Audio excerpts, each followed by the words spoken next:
on, you guys? My name is Rage and we're back today with a beginner character farming guide here. In today's video, we're going to talk about 5 high value guys that you can target already straight from the get-go in the supply store here. Specifically, the Blitz store, Raid store, Arena, and War store. With the War store here, this is going to be the one caveat where unfortunately you do have to be Commander level 45 and Alliance level 20, but upon opening that store up, you're going to get the credits where you are able to purchase some very significant characters that rotates every time the rotation is actually done throughout the day. As you can see, another hour and 48 minutes here, and then it's going to obviously cycle through the next rotation. That being said, you guys, these are characters that I feel strongly that even if you were early in the game starting out, they're going to add value in terms of giving you progression opportunities as well. If you're even in the mid game transitioning to the late game, you bet these characters are still utilized in that aspect of the game. So that being said, I am going to start off with my list here being Mr. Sinister. A couple things. He is actually the only character in the game that can actually clone an enemy and be able to utilize their abilities as part of our own original team. With that being said, you're going to be able to gain a lot of capabilities with that clone. You know, they're going to get the same skills. They're going to actually equal the yellow and red star ranking of your Mr. Sinister. So really, the stronger your Mr. Sinister is, the stronger your clone will be. And you know, Mr. Sinister also has really good healing for that clone as well.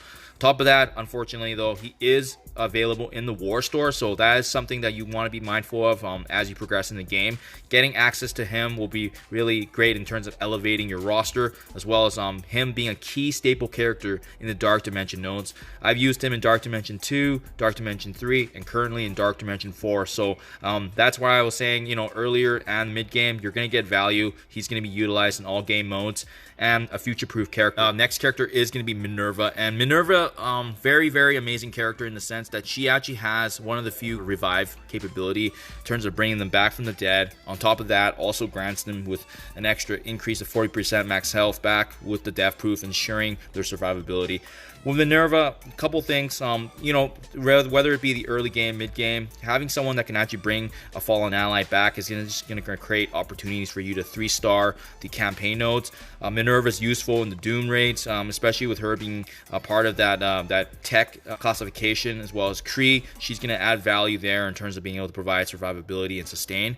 On top of that, outside of the campaign and raids, she's also utilized in Dark Dimension as well, and I've utilized her heavily in Dark Dimension 3 and Dark Dimension 4. And just because her ability here is one of the few abilities in the game that actually, you can see it steals 15% health from enemies, and that scales, right? So essentially in Dark Dimension, when the health pools are bigger, this is going to be extremely potent. It does a lot of damage because it's going to be based off their percentage health as opposed to a flat damage.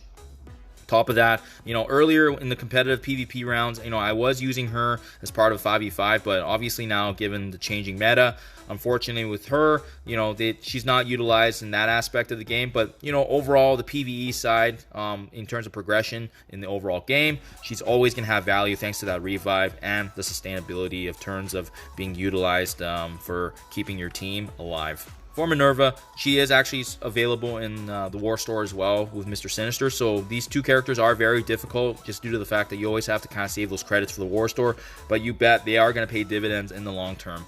Now, someone that's actually available from the get-go for you guys is Gamora. You know, with her, she's actually available in the Blitz store and very, very cheap as well. Blitz store is definitely, in my opinion, one of the best areas of the game to farm characters. It's very easy to build up those 5 shards, especially when you have the credits available. On top of that, with Gamora, now that they've actually refreshed her, added the Infinity Watch team, for Gamora, she's gonna have that empowered state where she gains additional capabilities. And on top of that, her Infinity Watch team is the top in the meta right now. She does the most damage on her team. Great amount of benefits on herself for herself, such as the offense up. She has the capability to actually flip defenses on the enemy. So I mean, it just gives her a lot of damage. On top of that, she gains the additional piercing and crit, and dependent upon the Infinity Watch. Outside of the aspects of her kit overall, she's part of unlocking legendary being in Star-Lord, as she is part of that Guardian mixture. And as well, she's utilized in the Doom raids as well for that part of that skill classification. So I mean, just a great character overall, utilized in the end game stages for sure. All you see in Arena is the Infinity Watch team now, so that's why I'm building her up. But you bet she's also can be part of Dark Dimension 2 as well. If you can bring up her whole Infinity Watch team, they actually can be part of that cosmic cluster. To be honest, I don't know if the materials are worthy of it, especially if you already over invested in other cosmic characters. But if you guys are early to the game and you want to find those synergies there, building up an Infinity Watch team for, let's say, Dark Dimension 3 and Dark Dimension 4 may not be a bad idea if you have the resources for it, just because they are already part of the end game. And as we've seen with the Black Order, these new meta teams that do come out, they do tend to stick around for the next 8 months to a year. So I mean, this team is going to be here for a while, so might as well start building up a next powerful team, which includes Gamora as being the back end of all that damage. Next, a great character that's available actually in the raid store is Baron Zemo, and my goodness, he's definitely become one of the most coveted characters in the game, just due to the fact that he has that potency towards taking down minions. He's got the opportunity to actually strip away enemy positive buffs. And as well, he's got an ability block that can actually also apply a slow. So, I mean, a great, well-rounded character overall, especially when you're starting on the game and you need strong, powerful villain characters. Well, what's a better way than to start with Baron Zemo, a character that's utilized already in the end game. You bet he's in competitive RTA as well as the arena.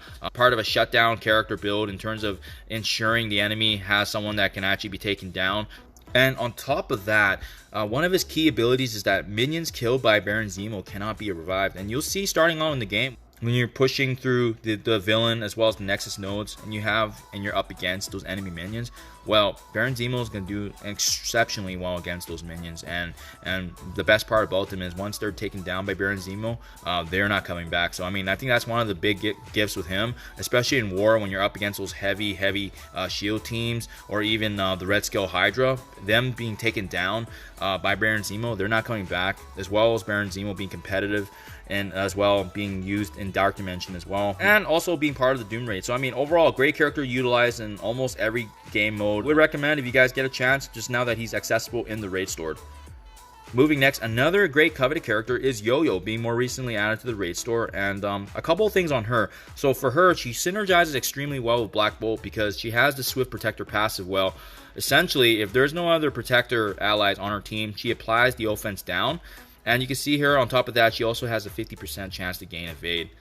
So with her, a couple things. She provides a lot of protection. She has amazing synergy with Black Bolt. And on top of that, she's part of unlocking Ebony Maw Legendary. So, I mean, just having characters that kind of synergize with that. And in my opinion, Ebony Maw is still a very practical character to be used, although not competitively now in the arena. With Ebony Maw, he's utilized in Dark Dimension, and that's a pretty big aspect of the game if you want to push towards unlocking Dr. Doom, as well as pushing forward with Ultron 2. So I mean, just all aspects of the game utilized. She's not built up as heavily, but I am trying to increase her just to be utilized as part of the Doom raids, especially with her being a classification for the bio characters, and she can have that synergy with Black Bolt. That really concludes the 5 that I would recommend you guys, especially with them being early in the game and you can access them. The only exception, obviously, is once you unlock War for both Mr. Sinister and Minerva. But Gamora, Baron Zemo, and Yoyo, all accessible right now in the supply store. So I would recommend those characters, especially given how powerful they are in the late game, and as well as the mid game, and easing your guys' transition, hopefully. So thank you. I hope this video was able to help you guys. It's always great to just be able to reflect and see that these changes do actually help the free-to-play players as well as those starting out. So thank you as always, and I'll see you in the next one.